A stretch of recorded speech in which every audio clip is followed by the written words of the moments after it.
El siguiente bloque es presentado por la Iglesia Metodista Independiente de Chile. Para la sola gloria de Dios.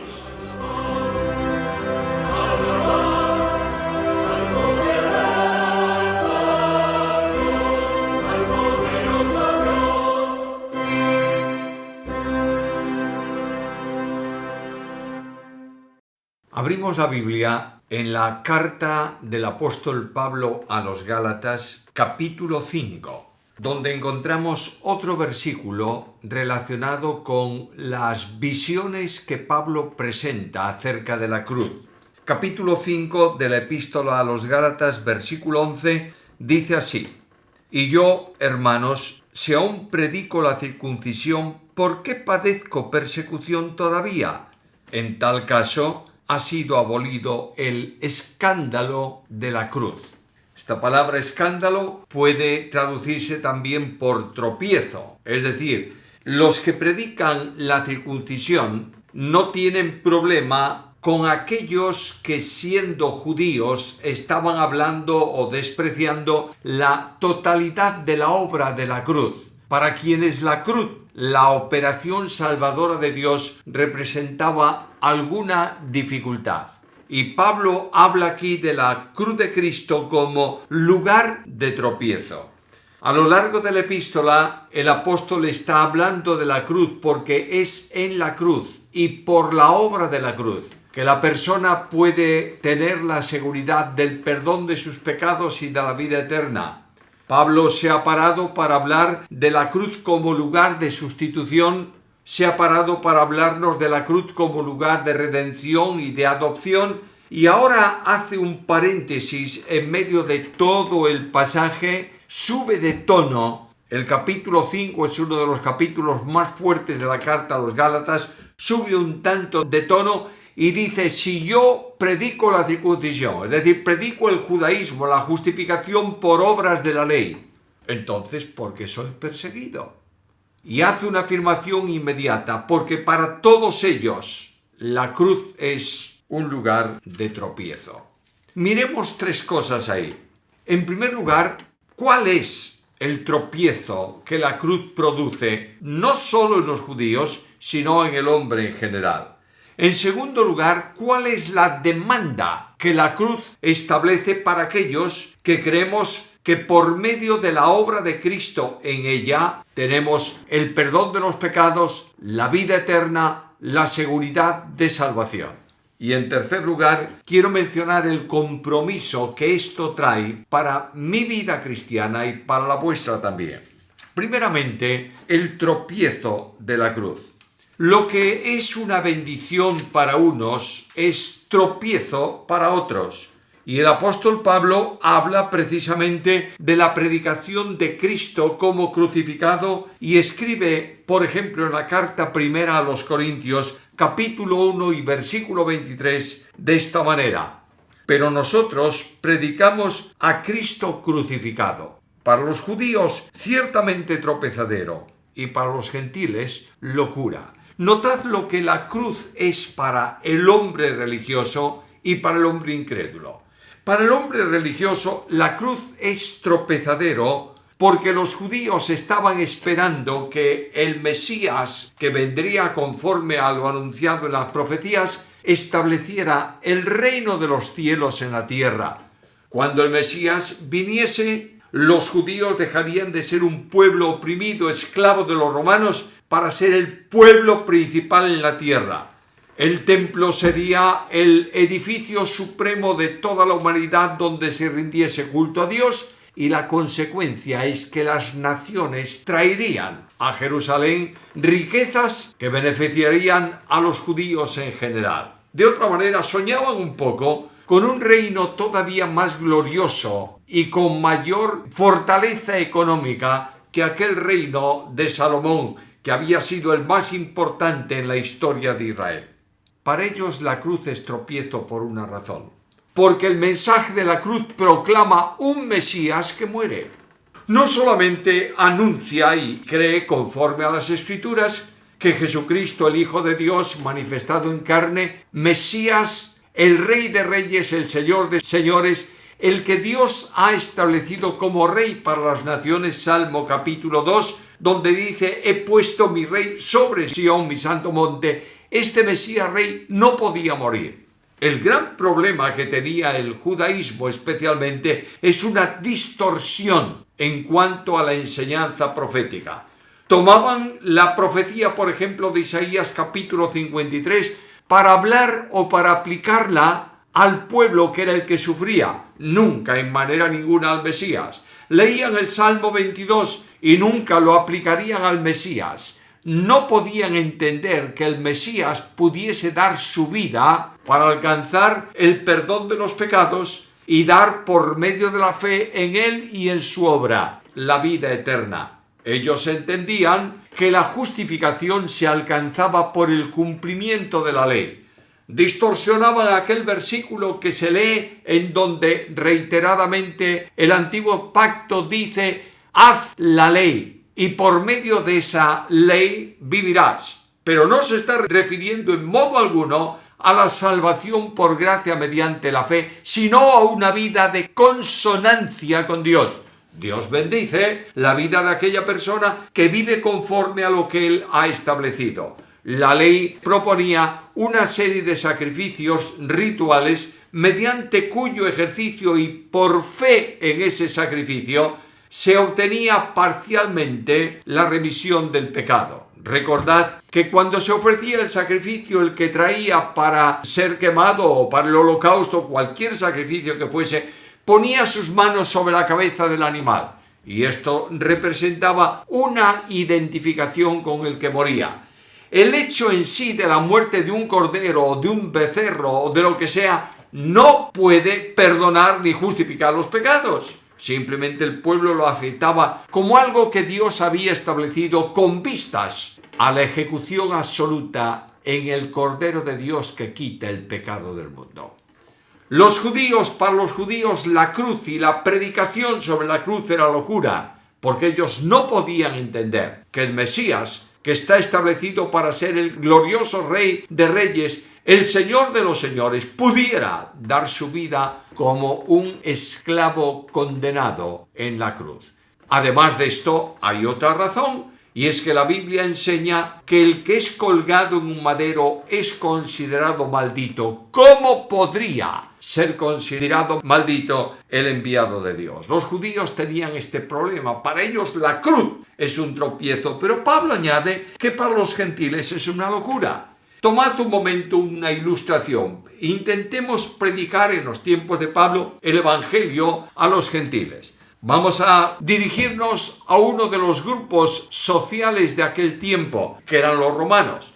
Los romanos eran un pueblo que se consideraba absolutamente libre.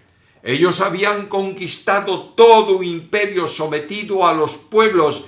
Las legiones romanas habían entrado en combate y habían eliminado la oposición de otros ejércitos, y los pueblos, las naciones de la tierra eran esclavos de los romanos. Ellos eran libres. Y de pronto yo predico el Evangelio y le digo: señores romanos, solamente podéis ser libres si creéis en la obra que un esclavo, porque Jesús era de un pueblo considerado esclavo de ellos, hizo para vosotros. ¿Cómo puede un esclavo, un siervo, una persona sojuzgada dar libertad a un libre? Para los romanos la cruz es locura, porque Cristo dijo que solo cuando el Hijo te libre eres verdaderamente libre. Prediquemos ahora a los griegos. Los griegos tienen una condición. Tienen un gran panteón de dioses que se multiplican por cientos y son una cantidad enormemente elevada. 1000 no sé cuántos dioses estaban registrados, valga la expresión, entre los griegos. No importa cuántos sean, llega con que fuese media docena. Todos los dioses griegos venían al mundo de los hombres para tomar las mejores comidas, beber los mejores vinos, apropiarse de las mejores mujeres y disfrutar una vida de Dios. Y de pronto se le dice: señores griegos, no hay muchos dioses, solo uno. Solo hay un Dios. Y los griegos se asombran y dicen: ¡qué fantástico! Si realmente solo hay un Dios, yo ya no tengo ningún problema de buscar los festivales o las festividades de este Dios y del otro y del otro. ¡Qué fantástico! Un solo Dios, estupendo.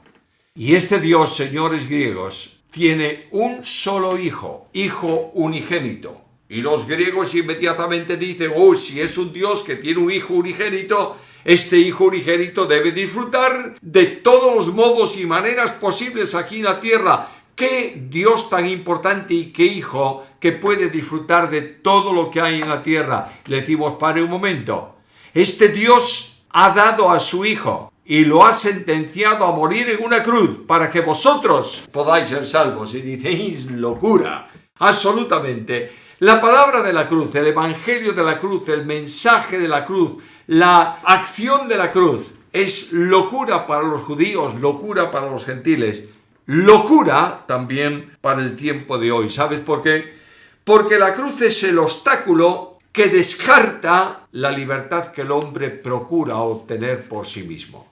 Estamos viviendo en un mundo llamado libre y sentimos cierta tristeza por aquellos pueblos que están siendo oprimidos, cuyos gobiernos son dictatoriales. Esas pobres gentes, decimos muchas veces, no son libres. Pero lo que no nos damos cuenta es que la sociedad actual, el mundo actual, las naciones de hoy en día, no importa cuál sea, experimentan una experiencia de esclavitud moral, de esclavitud ética, de esclavitud personal. La cruz es tropiezo, pero no solo por el mensaje, es tropiezo por la dimensión de la cruz. Analiza un momento conmigo ciertos aspectos de la cruz. La cruz es la expresión de renuncia absoluta. Cuando Cristo habló en su tiempo del compromiso que tenían que tener con él aquellos que se llamaban sus discípulos, sus seguidores, les dice de esta manera, Lucas capítulo 14 y versículo 27, y el que no lleva su cruz y viene en pos de mí, no puede ser mi discípulo. Cuando hablamos de cruz, estamos hablando no solo o no esencialmente de sufrimiento. A veces cuando usamos este versículo o cuando se usa el versículo, yo escuché muchas veces decir más o menos esto: tomar la cruz significa sufrir por Cristo. Bueno, es verdad que también comprende eso, pero tomar la cruz es mucho más. La cruz es señal de renuncia absoluta. La cruz es una X que se coloca en la vida de aquel que cree y marca un antes y un después. Anteriormente era yo el que vivía y después de la cruz, es decir, después de aceptar la obra de la cruz, de creer en Cristo, ya no soy yo el que vive, es Cristo el que vive en mí. El yo, por tanto, mío, que se opone a la voluntad de Dios y que me coloca como lo más importante en mi universo, el yo queda eliminado para seguir a Cristo en una senda marcada por él, que es una senda de renuncia. El Señor Jesús habló mucho de esta renuncia.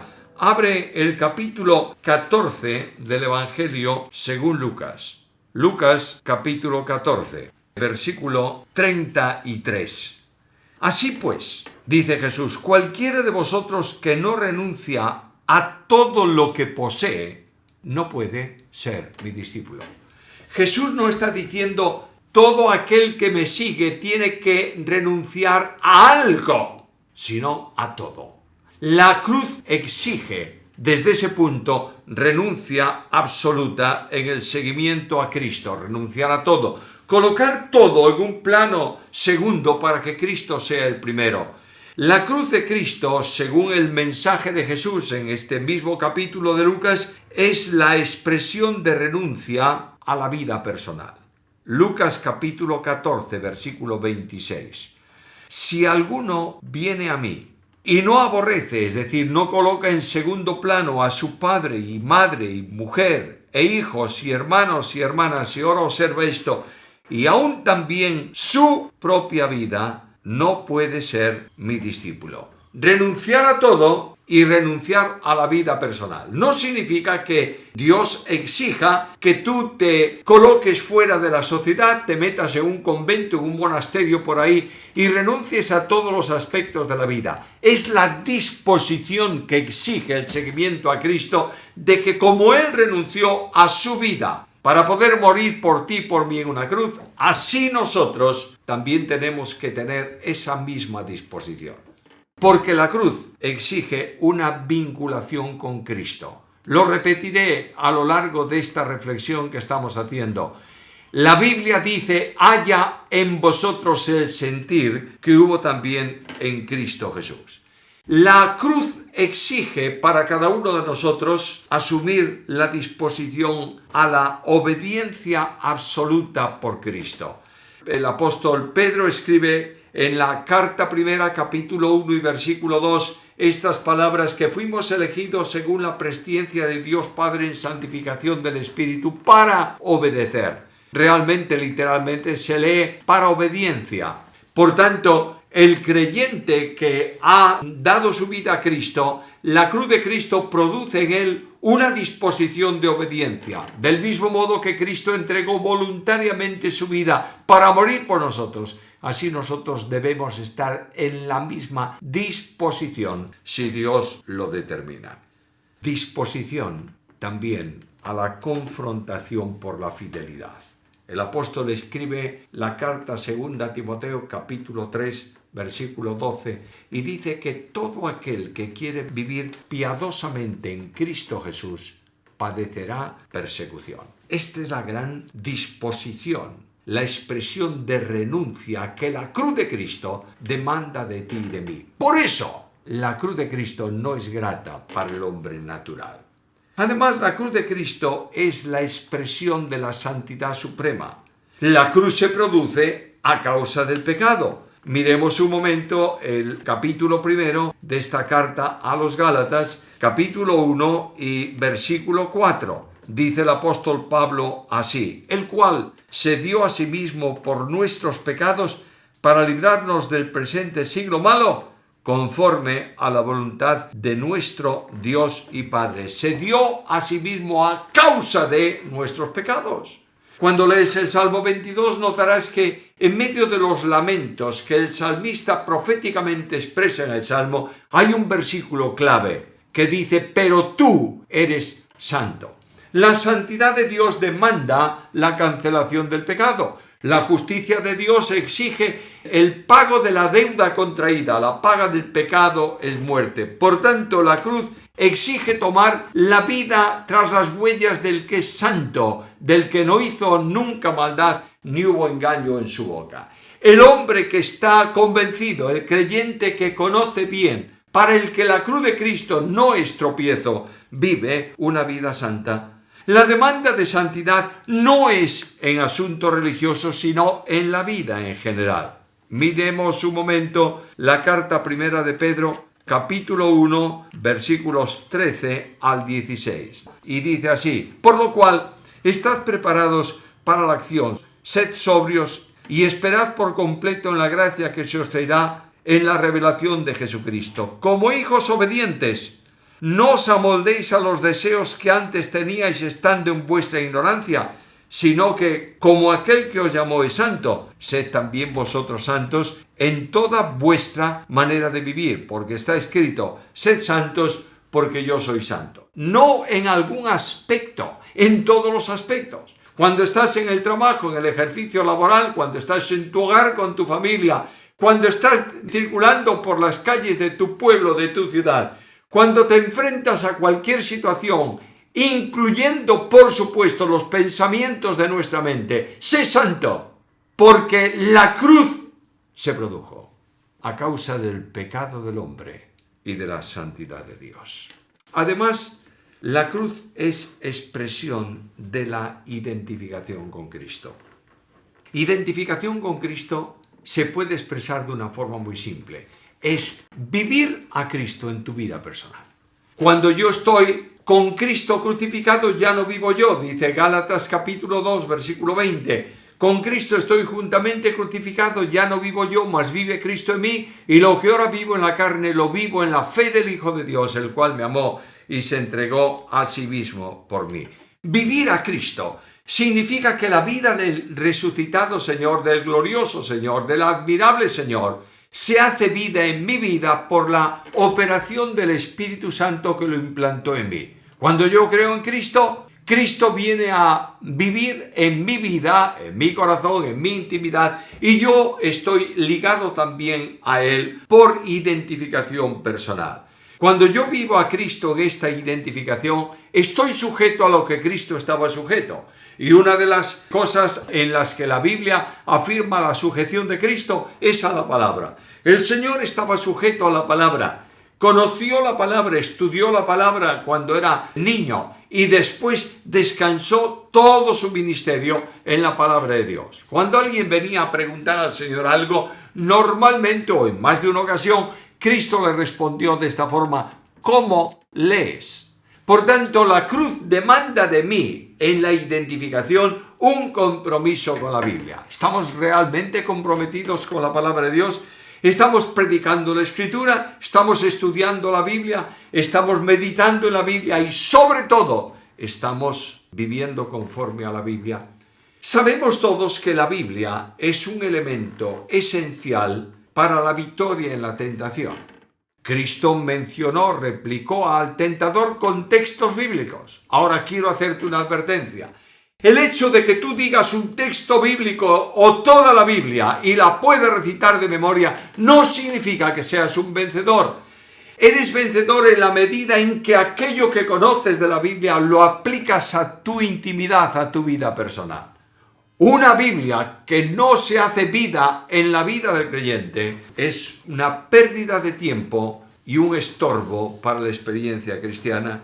La cruz es expresión de identificación con Cristo no solo en la palabra, sino también en la oración. Me impresiona, me impacta los ejemplos de oración de Jesús. Jesús se levantaba, dice el Evangelio, muy de mañana, siendo aún oscuro, es decir, no había amanecido todavía, no había luz clara del día. Cuando el día comenzaba a despuntar, Jesús se levantaba y se iba a un lugar aparte y allí oraba. Nunca Cristo tomó una decisión importante en su ministerio que no fuese precedida de oración. Tenía que escoger a 12 de los seguidores que tenía para hacerlos un grupo de discípulos especiales y darles la condición de apóstoles. Y de pronto, para hacer eso, Cristo pasó toda la noche orando. Y por la mañana se levantó y vino al encuentro de los discípulos y señaló a 12. Me sorprende ver cómo dedicamos muy poco tiempo cuando hay que tomar alguna decisión en nuestra vida personal y muy poco tiempo de oración cuando tenemos que tomar alguna decisión especial en la vida de la iglesia. La cruz demanda oración. Cristo agonizó orando y Cristo murió orando al Padre y diciéndole: Padre, en tus manos encomiendo mi espíritu. Aquel para quien la cruz no es tropiezo, ama a los perdidos. ¿Por qué? Porque la cruz se produce por amor de Dios para los perdidos, a fin de que éstos alcancen en la obra redentora de Jesucristo el perdón de los pecados y la vida eterna. Menciono un texto conocido siempre y dicho habitualmente en este sentido. Porque de tal manera amó Dios al mundo que ha dado a su Hijo unigénito, para que todo aquel que en él crea no se pierda, mas tenga vida eterna. ¿Quieres otro? En esto consiste el amor. No en que nosotros hayamos amado a Dios, sino en que Él nos amó a nosotros y envió a su Hijo en precio por nuestros pecados. ¿Quieres otro? Mientras el mundo estaba pecando, Cristo estaba muriendo por nosotros. Entiende que el amor por los perdidos está vinculado a la cruz. Muchas veces nosotros tenemos muy poco interés en aquellos que están muriendo en sus delitos y pecados. Si no fuese así, la Iglesia tendría verdaderos programas evangelísticos. Los creyentes estaríamos interesados en alcanzar a aquellos que nos rodean para Jesús.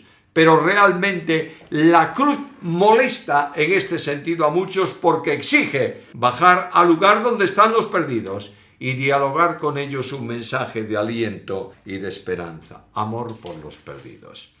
La cruz molesta a veces porque exige en esta identificación con Cristo obediencia plena.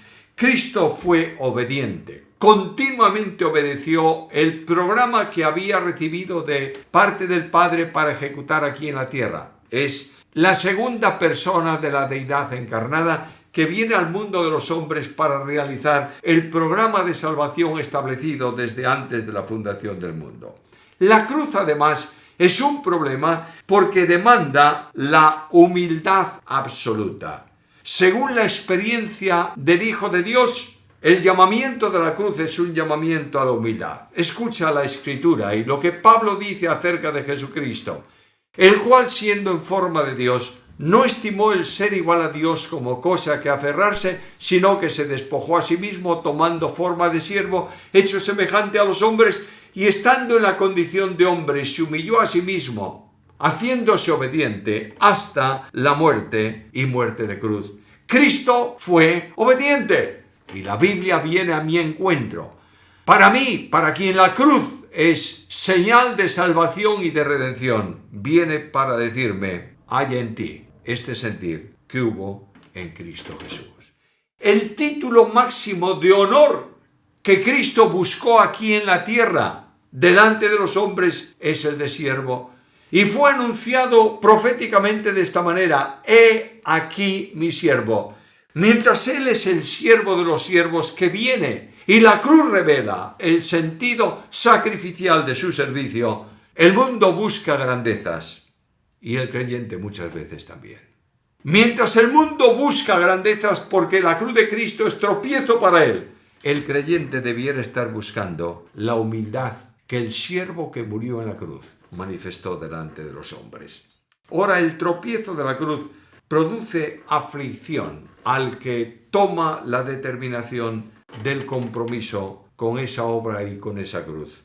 Exige pagar un precio, y así lo dijo Jesús: el que no lleva su cruz y viene en pos de mí, no puede ser mi discípulo. ¿Sabes? La aceptación de la cruz como el lugar de redención, de sustitución y de salvación es perder la vida a los ojos del mundo para ganarla a los ojos de Dios. En segundo lugar está la demanda de esa cruz.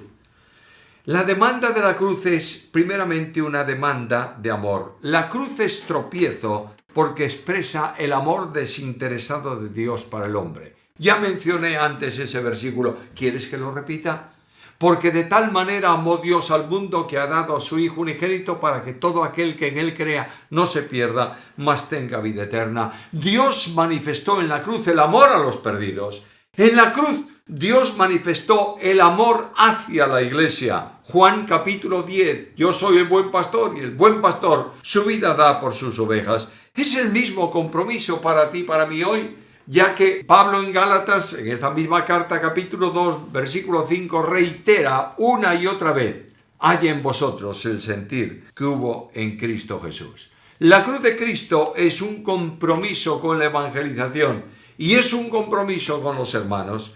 Leo Colosenses capítulo 3, versículos 12 y 13. Vestíos pues como escogidos de Dios, santos y amados, de entrañable misericordia, de benignidad, de humildad, de mansedumbre, de paciencia, soportándoos unos a otros y perdonándoos unos a otros, si alguno tuviere queja contra otro. De la manera que Cristo os perdonó, así también hacedlo vosotros. La cruz exige que tú seas capaz de no almacenar en tu vida resentimiento contra tu hermano. Que seas capaz de perdonarlo aunque él no te pida perdón por lo que ha cometido. La grandeza de Dios está en la disposición de perdonar al pecador, y la grandeza del creyente está en la misma disposición personal. La cruz molesta muchas veces porque demanda unidad. La cruz tiene por objeto la formación de la iglesia. Efesios capítulo 5, versículos 25 y 26. Cuando habla a los maridos: amad a vuestras mujeres, así como Cristo amó a la iglesia y se entregó a sí mismo por ella. Luego, la obra de la cruz es la puerta que permite a Dios establecer su pueblo espiritual aquí en la tierra hoy, que es la iglesia de Jesucristo. La unidad de la iglesia es el deseo personal de Jesús. Mira un momento conmigo Juan capítulo 17 y versículo 21. Para que todos sean uno, como tú, oh Padre, en mí y yo en ti, que también ellos sean uno en nosotros, para que el mundo crea que tú me enviaste. Yo les he dado la gloria que me diste, para que sean uno, así como nosotros, yo en ellos y tú en mí, para que sean perfectos en unidad, para que el mundo conozca que tú me enviaste. La cruz demanda un compromiso de unidad. La Iglesia de Cristo, aunque hay muchas manifestaciones en el mundo de ella, llamada o conocidas como las iglesias locales, la Iglesia de Cristo es una sola iglesia. Cristo vino para edificar a su iglesia. La unión de los creyentes no es asunto externo, sino asunto espiritual. Esa unidad de cada uno de nosotros, unos a los demás y todos con Cristo, es una operación del Espíritu Santo. Y el compromiso de la cruz exige el compromiso y el esfuerzo en la unidad. De modo que el apóstol Pablo dice que el objetivo esencial de la vida cristiana es guardar solícitamente la unidad del Espíritu en el vínculo de la paz. Quiero preguntarte si estás manteniendo esta unidad con tus hermanos. Porque si no, la cruz sigue siendo un lugar de tropiezo para ti. La cruz demanda además comunión.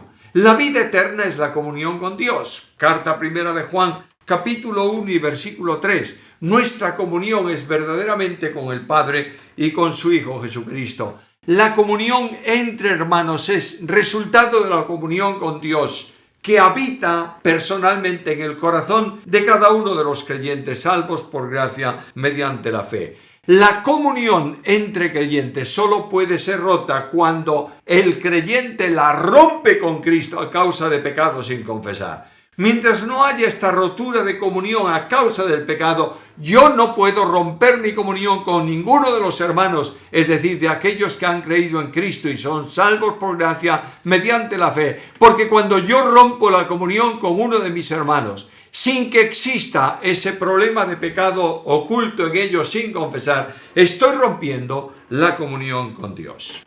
La cruz demanda sumisión, reconociendo que Jesucristo es el Señor. La cruz demanda sujeción a los líderes de la iglesia, es verdad. Dice en Hebreos capítulo 13, versículo 17, que respetemos, que obedezcamos a nuestros pastores. Esto es verdad. Pero hay un anverso en esa moneda, y es que los líderes de la iglesia tienen que tener la disposición de servir a sus hermanos, porque son siervos como Jesús lo fue. Jesús dijo algo acerca del servicio suyo. Yo no he venido al mundo para hacer mi voluntad, sino la voluntad de aquel que me envió. Jesús dijo, yo no busco mi gloria, busco la gloria del que me envió. Jesús dijo, mi comida es que haga la voluntad del que me envió y acabe su obra. De la misma manera que es una oposición para los creyentes que no obedecen a sus líderes, la cruz de Cristo, de la misma manera es un problema para los líderes que no buscan la dimensión de servicio en la congregación. La cruz demanda adoración. Es la suprema grandeza para el cristiano. Romanos capítulo 12, versículo 1. Haya pues en vosotros esta disposición. Hermanos, os ruego por las misericordias de Dios que presentéis vuestros cuerpos en sacrificio vivo, santo, agradable a Dios, que es vuestro culto racional. La cruz demanda de ti y de mí una entrega sacrificial en holocausto, es decir, quemando la vida totalmente para la gloria de Dios. Debo terminar. ¿Cuál es el compromiso? En la carta hay un grito de libertad. En este mismo capítulo, en el versículo 1. Estad pues firmes en la libertad con que Cristo os hizo libre. La cruz no debe ser obstáculo, sino un camino de gozo en el seguimiento fiel. El impacto del amor de Dios debe producir esta consecuencia en cada uno de nosotros. De la manera en que Cristo dio su vida por nosotros, así nosotros debemos dar nuestra vida por nuestros hermanos. Es el momento de rendir la vida a aquel que murió por nosotros.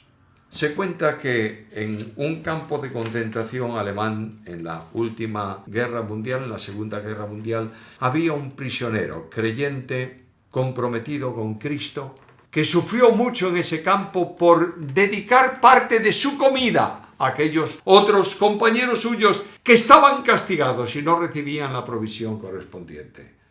Un día lo disciplinaron en el campo, una de las muchas veces que esto ocurrió, y cuando salía del lugar de castigo, después de cumplir su pena establecida por aquellos que gobernaban, que mandaban en el campo, uno de los oficiales le dijo: vamos a ver, ¿qué es lo que tú tienes de interés por Cristo? Hablas de Él, dices que vives a Cristo, que actúas conforme a Él, y mira cómo te trata. Y este prisionero miró al que le hablaba de esa forma y le dijo: mira, Cristo es uno que sabe lo que yo soy, y sin embargo me sigue amando. Esta es la cruz. Y Pablo dice: la cruz es locura y estropiezo para aquellos que no están en comunión con Cristo y que no quieren seguir las huellas del crucificado.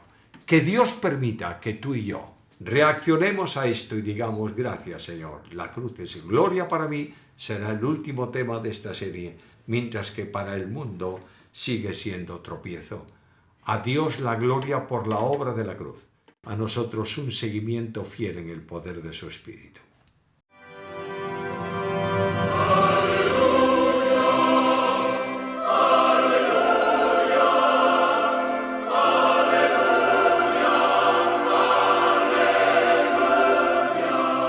Y aquí concluye nuestro programa de hoy.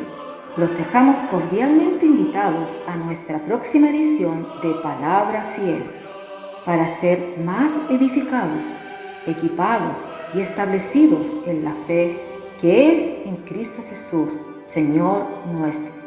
El Señor les bendiga.